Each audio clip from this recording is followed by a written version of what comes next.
As you know, affordability has been my top priority, and the gas suspensions have delivered the cheapest gas in America for Hoosier families. Today I'm declaring a new emergency that will take effect on August 7th, and I'm suspending both the usage tax and the gasoline excise tax through September 5th. This will provide more nation-leading relief for Hoosiers from high gas prices. This new energy emergency is prompted by new disruptions to global oil shipping lanes in recent weeks. These disruptions are due to the Russian-Ukraine conflict escalating into maritime drone battles in the Black Sea, Kerch Strait, and disruptions in the Alberta oil sands region due to Canadian wildfires. These disruptions have created new pressures on fuel prices that are driving the price of gas for Hoosiers to unnatural levels outside the norm of standard economic conditions. I will reevaluate in 30 days to determine whether another pause is necessary. This new energy emergency provides a 120-day window of authority. I am committed to continuing to fund our roads and infrastructure through administrative measures and will continue to utilize the State Board of Finance to replenish local units of government monthly for revenue loss due to the gas tax holiday. Due to the efficient government management that we've been going with since I got inaugurated in January of 25, our state's financial position is stronger than ever, allowing all fiscal year 2027 NDOT projects and maintenance to continue uninterrupted.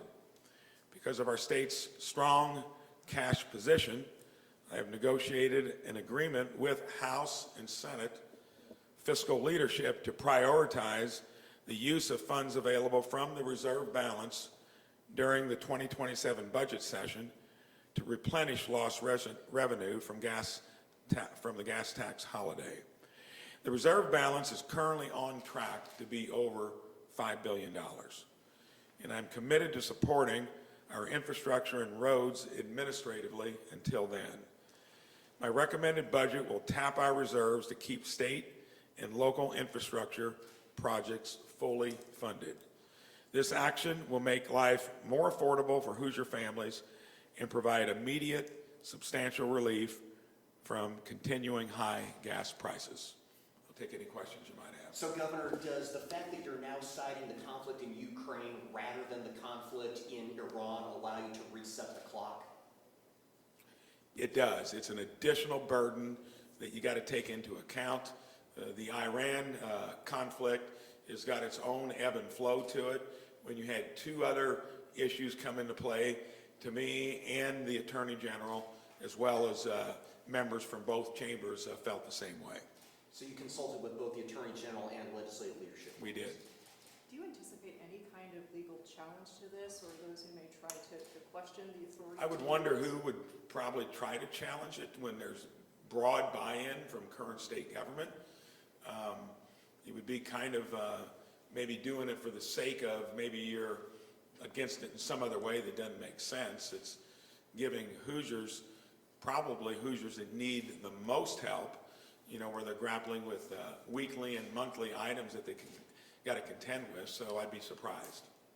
Why do it, you said a 30-day, why not do the 60-day as called for? Because I'm going to do it every 30 days to make sure the underlying conditions are still there and do it very similarly to what I did on the first reprieve. That seemed to work well. Do you think you can do that even the law specifically says you can only renew it once? I've got a 120-day window, and I'll be able to have the same renewal authority within it. So just look at what we did on the other one. It would be parallel to it if, in fact, the need was there. Why not just call the legislature in the session to deal with this specifically? Because I've already negotiated with them, and we don't need to, and it addresses it immediately. How do you see the General Assembly tackling this issue next session? You've mentioned previously that there needs to be a discussion regarding long-term road funding. How would you like to see them approach So I this? put them on notice for that because the last time we did it was in 2017. And due to the inflation from the prior administration, concrete and steel have actually gone up more than general inflation. So you're getting less for your money, and we'll have to address it if we want to maintain our reputation as Crossroads of America. We've done a really good job on through the community crossings, and I think we can probably enable it more. Again, none of that would be possible unless we're actually running state government in a way that's yielding us the reserves to do it. And that goes in line with a lot of other things we need to consider too. But right now, affordability is the key thing. And I think until we see that ease across the country and from all levels where we're getting it from, we're going to pay a special attention to it. And that means the cost of health care. That means gas prices, means utility rates, affordability of owning a home as well. Governor, I know that you're mentioning affordability. I think I've seen some estimates that we've spent about $500 million on this so far. Why is this the most important place for the state to be focused on spending that money? So it's probably the place that reaches the average Hoosier weekly.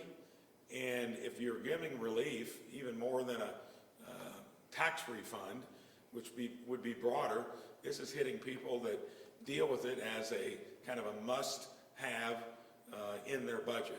So to me, it's the best way to help the people that need it the most, and that's the reason. When you first issued this back in April, President Trump was talking about the Iran war lasting weeks. Did you share that expectation, and did that factor into how you... I think it was uncertain how long it was going to take. I think the fact that they've basically neutered them in terms of a imminent nuclear threat, and have probably taken them out in a way that they can't be the only country that sponsors terrorism and does it as a main thesis of what they're about. But obviously it looks like it's going to take a while. So I think here, for states that are enterprising and have the ability to do it, just like I've talked a lot about states being more impactful on our own citizens, you got to be in a place financially where you can do it. And this gives us a host of other opportunities. We're going to find out sooner or later whether that's going to be a long-term issue, whether we have to budget for that accordingly, federally and state by state.